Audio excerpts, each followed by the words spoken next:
Welcome to maybe the last or possibly second to last episode of Romance to Christmas, at least the main storyline. Last time there was, you'll never believe this, another goddamn murder. Heron got iced, and we are now investigation, everyone to see who could possibly be the murderer. I do have some suspicions. And some of those suspicions will involve pointing fingers at people, which is what I mean when I say finger.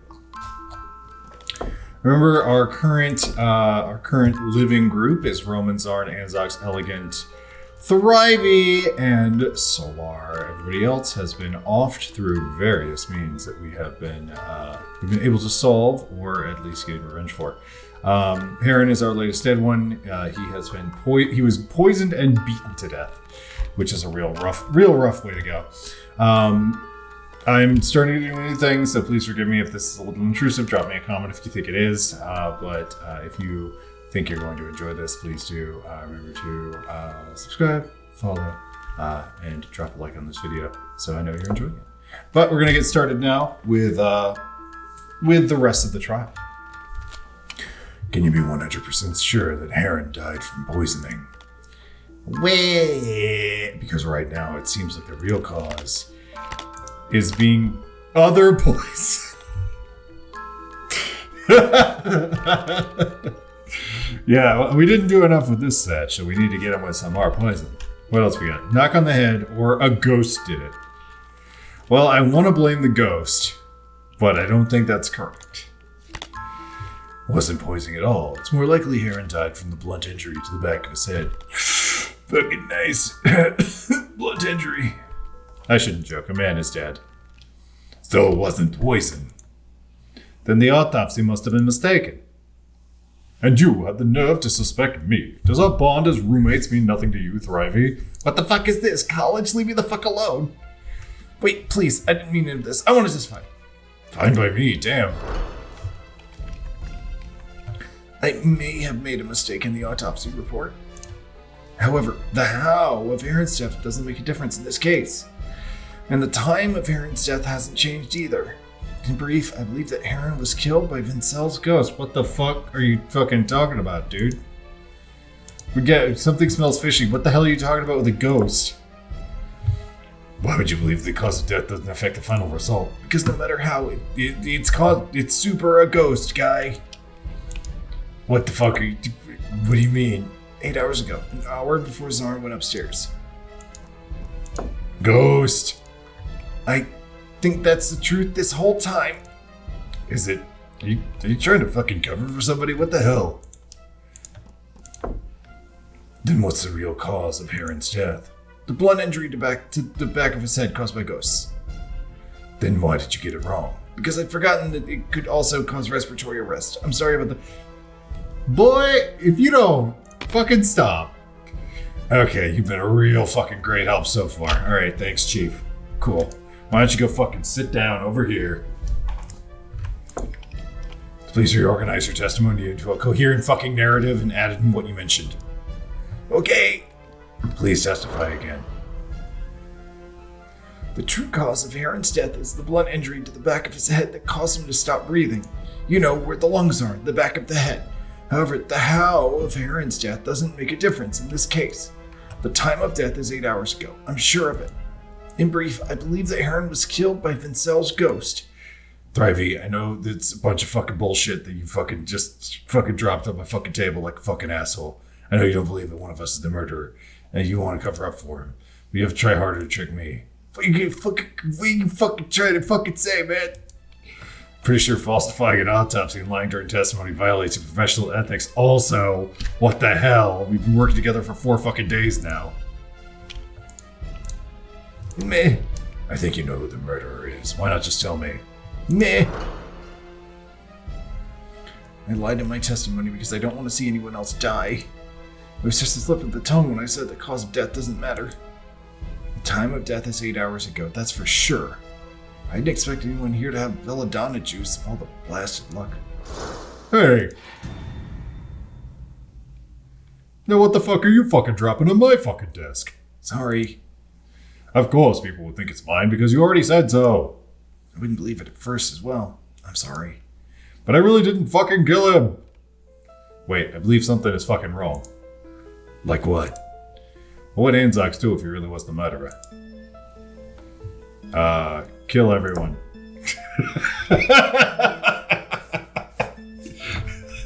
What the hell, Anzox? And Anzox was like, what the hell are you? Maybe you intended to kill us all. How could someone like you become the take if it's beyond me? I don't know, bribe Thrivey? They might bribe Thrivey to make him change his autopsy report. That's the first thing I can think of. I don't think anyone has the money to do that. He tried to persuade people that Vincel's ghost attacked Heron, I guess. Right. And there were 2 people who have done this. Boodly-doop. One of them is Solar. She might have said that. Is anyone else? And the other one is Thrivey. One of them is Thrivey. Both Solar and Thrivey have mentioned that. However, Anzox never fucking talked about a ghost, did he? If Anzox was the murderer and opened the window in Vincel's room trying to convince us that his ghost came back for revenge, but then he never said anything about ghosts, does that seem strange? Now it seems Thrivey is the most suspicious one of us. First changing the autopsy to the report of the autopsy, and then mentioning the ghost. I have yet to fucking figure out why he emphasized time of death so many times. The time of death. Time of death is for 8 hours ago. That's for sure. For sure. For sure. The time of death is 8 hours ago. I'm sure of it. Sure of it. Sure of it. 8 hours ago. An hour before Zarn went upstairs. Stairs. What if Heron actually died later than we know? Like... He did die before sunrise, dude. Like, is there any chance that Heron got killed after Anzox went upstairs? Nonsense. Anzox went upstairs very late at night. Definitely not after that. How did you? I could hear you climb up into the attic. You're not exactly graceful. I thought I was quiet. When you went upstairs, did you see Thrivey in his bed? Of course. I need more details. I stared at him greedily. I went back to the attic at about 1 o'clock at night. Everyone was asleep, so I climbed the ladder quietly. After I climbed upstairs, I saw Thrivey and Zahn lying in their beds. The candle in the attic had gone out, so I felt my way over to my bed and fell asleep. How did you both see them sleeping in their beds, but not see well enough to go to your bed? I was completely silent. Something smells fishy. How was Aaron doing when you went upstairs? I told he was praying and wasn't drunk. Were they both on bed? Yes. But you said it was pretty dark. Both of their quilts were plumped up and I could hear Zahn snoring. Well, that doesn't mean that Thrivey was upstairs, my dude. So you didn't make any sound? Except for when I climbed into bed. I think it creaked a bit. Please reorganize your testimony and add in what you just mentioned. Alright. Please testify again. Sure thing. I went back to the attic at about 1 o'clock last night. Heron was counting beads on his rosary, and he wasn't drunk. Everybody was asleep, so I climbed the ladder quietly. It was pretty dark in the attic. I saw both Thrivey and Zarn lying on their beds, and their quilts were plumped up.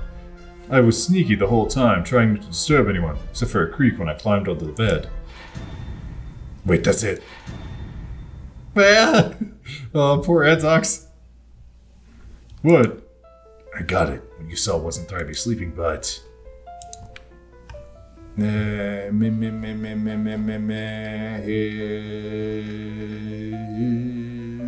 the case. What you saw wasn't Thrivey, but his medicine chest tucked under the quilt. There was a visible indentation on Thrivey's bed today. I guess we've got an explanation for that. In other words, when Anzox went upstairs, Thrivey wasn't in bed. Then where would he have been at that moment? The kitchen. In the kitchen. We all saw him go upstairs. In Vincel's room.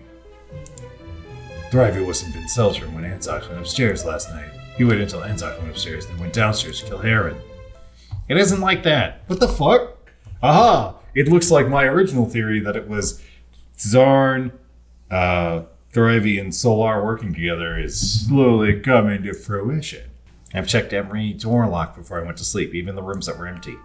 I can make sure that Vincel's room wasn't locked. I doubt that. What? Now it seems your testimony has flaws. When I went upstairs last night, there were still some people downstairs. Stairs. Then I pushed every door on the second floor, made sure they were locked properly, and went to sleep after that.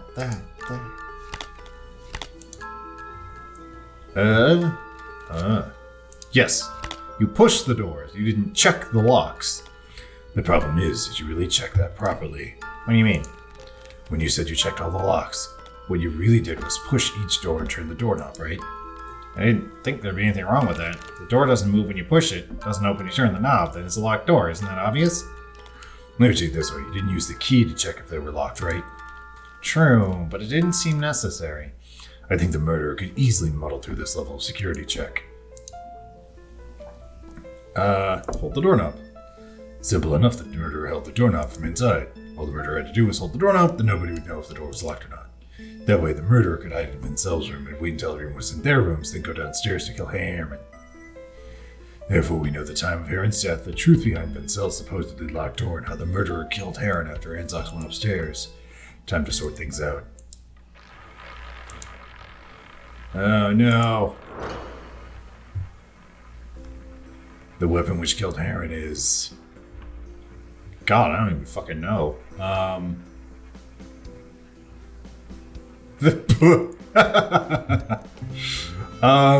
Yes, I wish you accused Thrivey of this absurd and impossible thing. It's Thrivey's book. The book may be thick, but it's too fucking expensive to hit people with. And besides, have you not noticed there's no impact marks on my book? True, a book can't be lethal, but if you had another thing to it, then you could use it as a weapon without leaving marks on it. Love and trust. Like a rope. If you tie the book up with ropes and swing it through the air, it can cause plenty of damage. That would still leave the mark of rope, isn't it? It doesn't appear to be true of my book. So... well, the book you use it to cudgel. My book would be bent from rolling. Love and trust. The relationship between you and Aaron is unusual, so what kind of relationship would make a fucking pencil? Cider? The trick is the cider you spilled on your own book. The book was totally soaked by the cider, right? Both the pages and the cover. Usually a soaked book would be harmless, but the weather was the key ingredient.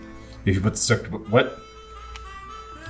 Oh shit, this is the right answer. I thought it was a bit, man. I thought it was a dumb joke for losers. If you put soaked book outside the window, it would be as hard as a rock in a matter of hours. With an ice-covered frozen book, even if the victim bled on it, it'd be easy to clean off. And there wouldn't be any trace of damage to the book's cover. You just need to unfreeze it inside your room after you use it. Wow, I seriously thought that was a bit, and that he would be like, listen, look, you can't use a book as a murder weapon. It's impossible.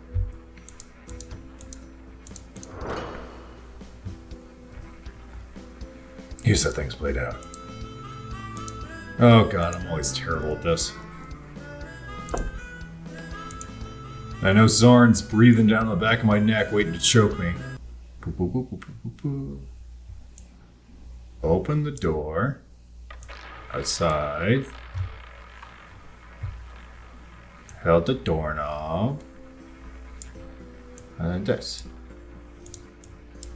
Hoop. Oh shit, that was right. Okay. This is the sequence of events. Sorry, Thrivey. I wish it weren't you, man. Why you gotta do me like this? Why you gotta betray my trust? You know my height, right? Because, besides, why would I kill him? Your height won't affect your plan. The next I will talk about the motive. But why? But why would you do this thing? Whoops, why did I right click there? About the motivation, I've got to guess. In my opinion, the problem is that I'm going to prove that no matter what I was before, I've changed. That I now walk the right path under the guidance of God. Of God. Thank you. I know it's not exactly easy. I was intending to be the watchman. I'm afraid this one I'll fall asleep. Sleep. Thanks. Hope you all can trust me, for although I was tempted by the devil a long time ago, I've rid myself of my sin with God's guidance. Guidance. Oops. What was Starvy's motive for killing Harry? Free from sin? Betting you robbed you overturning your cup after Hen said he was free from sin. Maybe. I can't remember clearly. I guess you didn't agree with what he said. Further on, he perhaps heard you before. Heron was sent to a monastery by his parents in his teens. I guess. So you started a feud with him before that. What could a teenager do to make someone hold a grudge for a lifetime? Stop. Huh? Oh no! This is the worst CG. I hate this. You know nothing about me. Don't get me wrong, I'm not trying to accept Billy Heron. I'm just thinking. Bullying, right? Shut up, shut up. Looks like I'm right. But they've never interacted in the fucking game up to this point. So how and why and when and where? To summarize, Heron volunteered to be the night watcher last night, claiming to have moved past his sinful history. Maybe you've forgotten about him or forgive him, but his announcement probably made you furious. So either as part of your scheme or sheer indignant rage, you overturned a mug of cider and soaked your book. Vincel committed suicide yesterday because he actually killed Peter. Killing Heron and blaming it on Vincel's ghost have been quite convincing, but you needed help to get it. Oh, killing Heron. Yes, you have Peter wrong. Did I say Peter? No, I said Peter.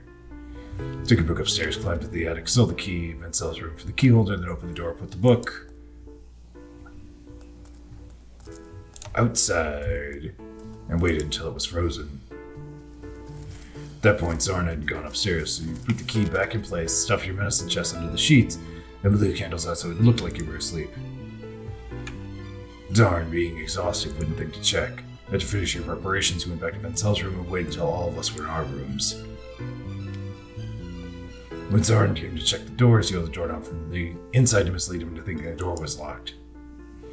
Once he was done, he came from Vincel's room and left the window open. Then he went downstairs with the frozen book to confront Heron. It was midnight, and Heron was probably dead drunk lying on the table. So he drunk himself? But you decided to make him actually dead when you hit him in the back of his head with the hard, frozen book. Then you cleaned the blood stain off the book, made sure Heron was dead, then went upstairs, moved your mess, and just out of your bed and went to sleep, and nobody the wiser.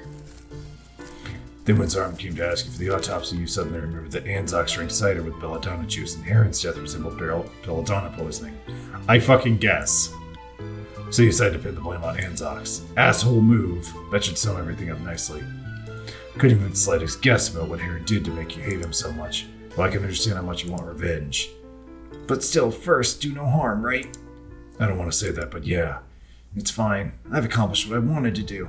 Dying with satisfaction after delivering my revenge. It's probably the best ending I could have hoped for. I wanted to fight back ever since I was young. I didn't have the strength to do so at the time. And then he went to the monastery and I thought I'd never meet him again. Until 4 days ago when he stumbled in this tavern. It was like he'd just stepped out of my memories, fully formed. Sure, he successfully convinced everyone else he was reformed, a proper member of the clergy. Even I was almost convinced. But after last night I knew he hadn't changed, and he never would. Well, I better get going. Thank you for taking care of me these past few days. Wait, what are you doing? Dagger wrapped his coat tight and lifted his medicine chest. I know where people like me should go. I'll go there alone. No need to help. There's a blizzard outside. So I moved to block the door, but he was a bit too slow. Thrivey opened the door and walked out into the blizzard without hesitating or looking back. He walked slowly, dragging his medical case, marching through the knee-high snow. Snow blew in from the tavern's door, melting at my muscles as I squinted. Thrivey's vision in the blizzard got smaller and smaller, more and more blurred, until at last he disappeared into the endless white. His body was found by some street sweepers. No, what is with this achievement? Fuck you. His body was found by some street sweepers after the blizzard finally ended. He had collapsed from hypothermia, his frostbitten paws tightly clutching the belt of his medicine chest, his salty white fur clothed with a thick layer of snow. People showed great respect to the young doctor who insisted on fulfilling his duty even during a deadly blizzard. I've heard that Rimp Diocese is raising funds to build a bronze statue in his honor. This is bullshit. We should have never solved this mystery. Heron was an asshole, and fucking Thrivey didn't deserve to die like that.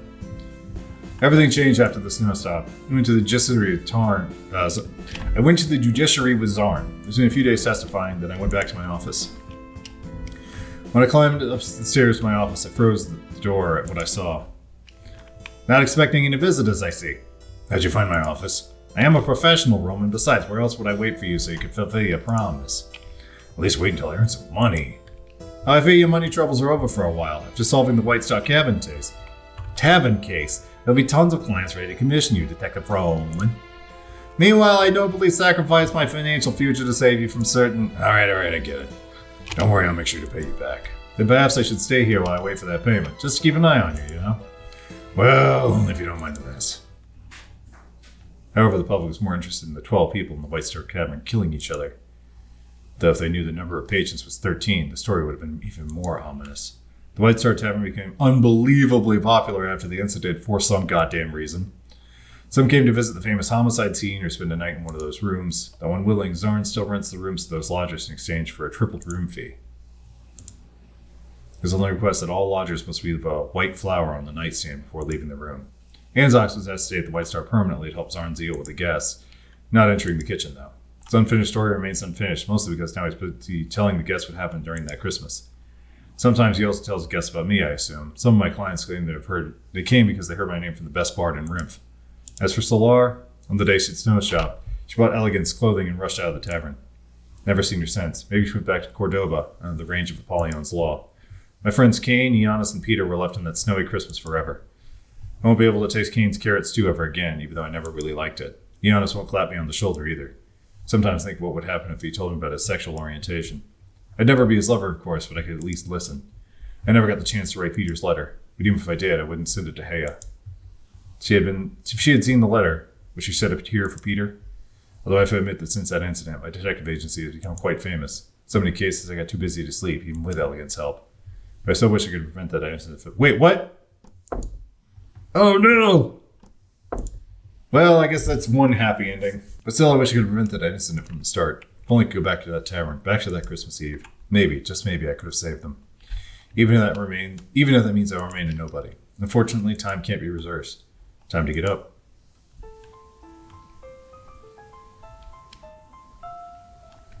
Alright, that was Roman's Christmas. We're not quite done yet. We have a couple of other things to do. First off, we have the alternate ending that we're going to be watching here in a moment. That unfortunately spoil... The reason we didn't see it first is because it spoils some of the story. So that's why we skipped over that. We're going to go back and watch that. And then there's going to be at least one episode with the secret beginning and some Chivo hunting.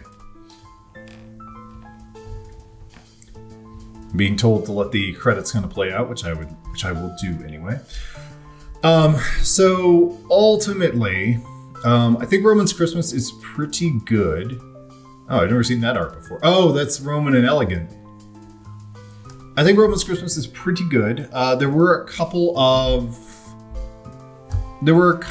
things that happened that were either not clearly explained or not really alluded to until after they became relevant to the case.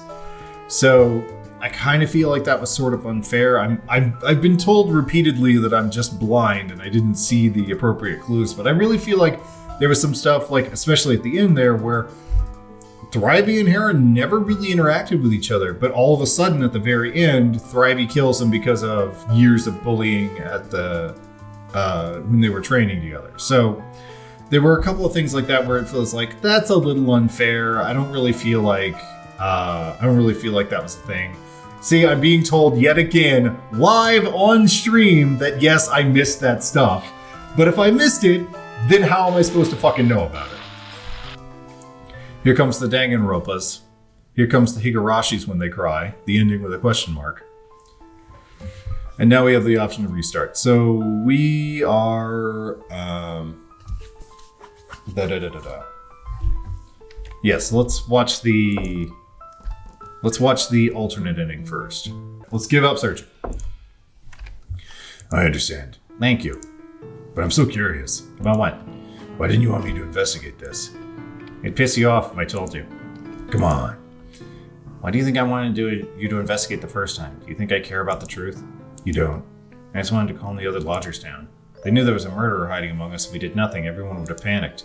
So I needed to find the murderer to make everyone settle down. But you know what happened after that?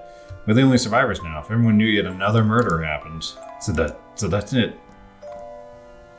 I give up. I get it. Thanks. Zara and I slowly lifted Heron's body from the counter and dragged him out the door.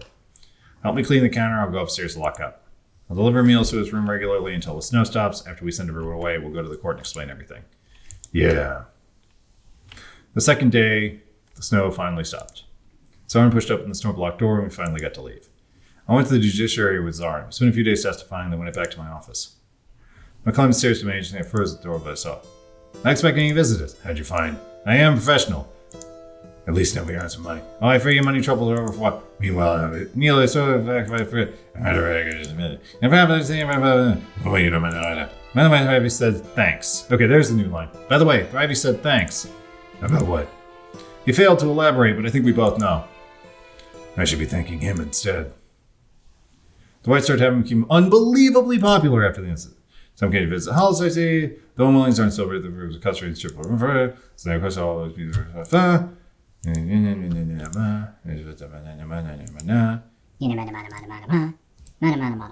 She joined the nunnery. She ran away. Wait, what?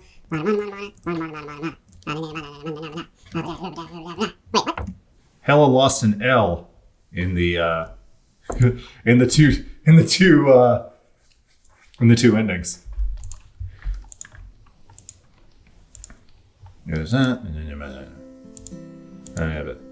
Okay, so that was basically it. It's just Thrivey acknowledged that we saved him, which arguably, with everything that we've learned, better ending because Thrivey gets to live and he gets his revenge. Remember, kids, revenge, the best thing you can do. Revenge is the dish best served, is how the saying goes. And you should get it. They say with great revenge comes a great time. And you should get revenge on every petty slight that is made against you. You see Thrivey giving Heron the stink eye a couple of times in the first few days, among other things. The dream of the bullying incident that night that Heron dies is also incident related like all the others. Yes, next episode we will be finding out what the fuck is up with my premonition ability, and we will gain the ability to go back in time and save everyone at the tavern. So we're going to knock that ending out in the next episode, and we'll see if we can't knock out a couple of funnier Chivos as well. I've got saves pretty much across the entire spectrum of the game by this point, so it should be pretty easy to just burn out through them and see some of the better achievements. That being said, like I mentioned, I feel like maybe I'm just the problem here. Maybe I'm the one who's made the mistakes. But I do feel like there were a couple of incidents in this game where you were expected to know stuff that just didn't ever get mentioned to you, or didn't get mentioned enough to you that it would stand out as something other than just background fluff. It's something that's like, oh yeah, in retrospect it makes sense, but during the course of the case, it just didn't seem to matter at all. There will be more visual novels. I don't know if they're going to be more murder mystery visual novels, but we'll see. So stick around for the final episode, the bonus episode of Roman's Christmas. And I hope you enjoyed this. If you did, please remember to follow me on Twitch, subscribe to me on YouTube with that bell. For more videos like this every single weekday, drop a like and a comment if you really enjoyed this and you want to tell me about it. You can drop a comment if you want to point out in every video up to this point what clues I missed. And make me look like a real sausage, a real spicy sausage. You can find information about this game in the description below this video. You can find me on social media at the CJ Andrew on Twitter and Mastodon, Facebook.com/s-teens.io, where you can find all my tabletop games, including the recently released Exodus about tiny animals in big trouble. You can find that in the September 2020 InDesign magazine, so please do check that out.